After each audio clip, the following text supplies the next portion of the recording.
This message is for all the beautiful perfectionists out there, spoken as a rehabilitated perfectionist. So I know exactly what I'm talking about and how this thing will hold you back.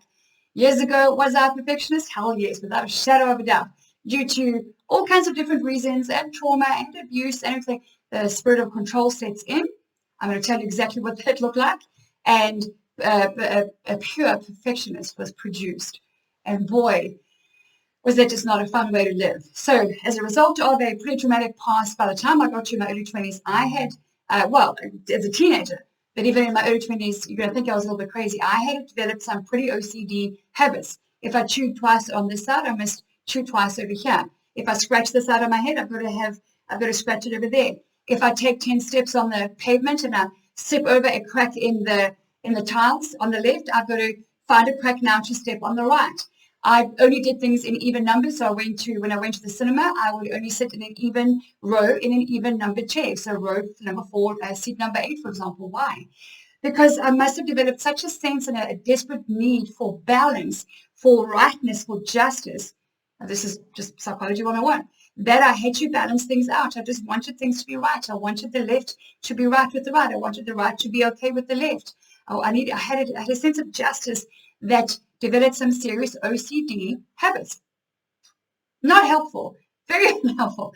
That produced a perfectionist. Now, here's my take. You can use it or lose it. Here's my take on what a perfectionist kind of environment looks like versus what I discovered some years ago that works much better for me.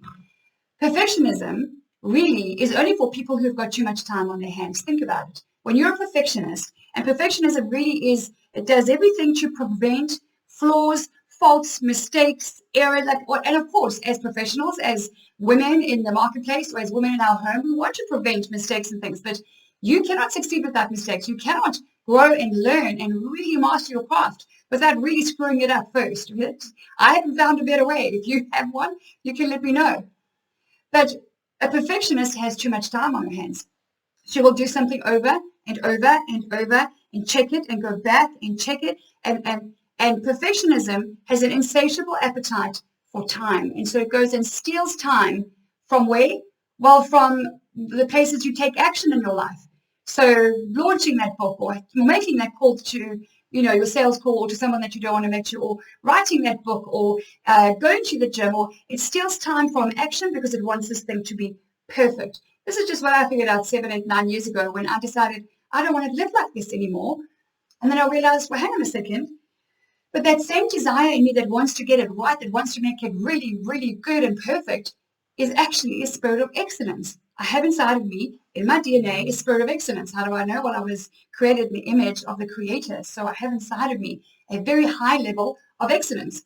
How else do I know? Well, it's why I love the Rugby World Cup. It's why we love the Super Bowl. It's why we love Wimbledon tennis. It's why we love watching the Olympics, because we aspire to greater. We aspire to higher. It's a good thing.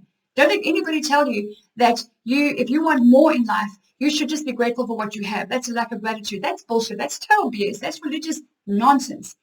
You can be very grateful for what you have in your life. I am. My kids, my marriage, my business, my lifestyle, the sunshine. I am very grateful for a lot.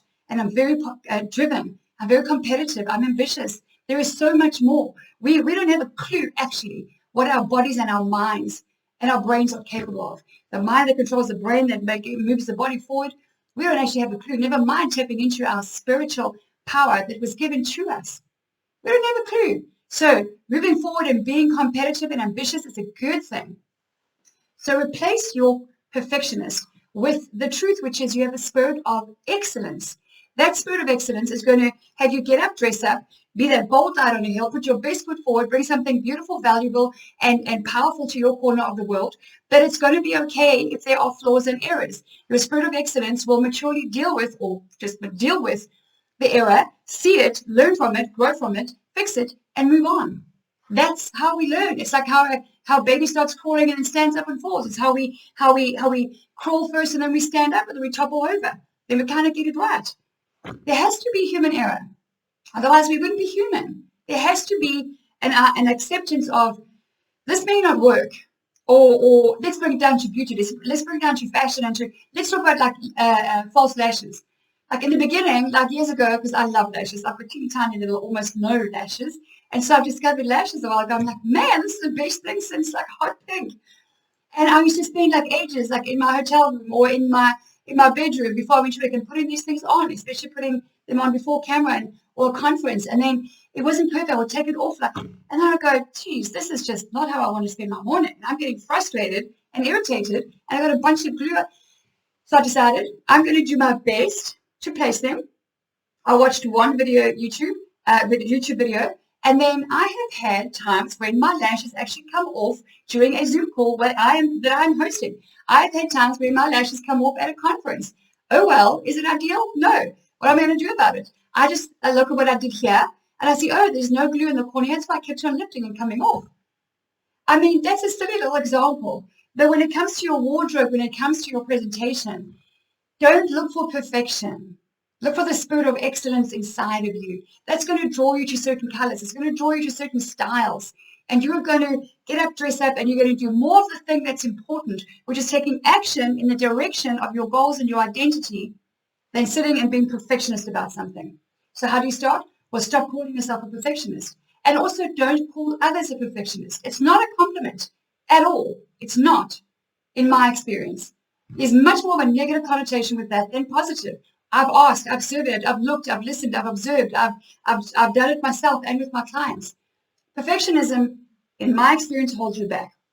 Action is what you want to take with a spirit of excellence that is going to have no excuses to hold you back. It's going to get you up and get you out there, and that's how you get closer to the life that you want to live.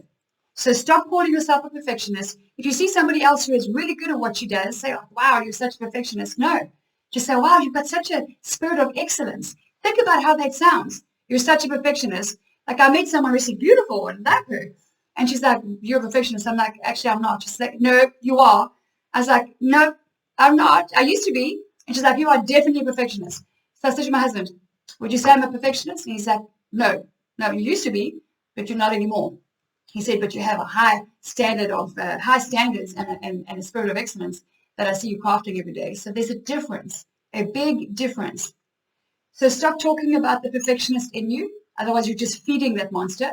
Stop saying that you've got perfectionist habits, because then you're still feeding that monster. And talk about your spirit of excellence. It's that simple. You're welcome.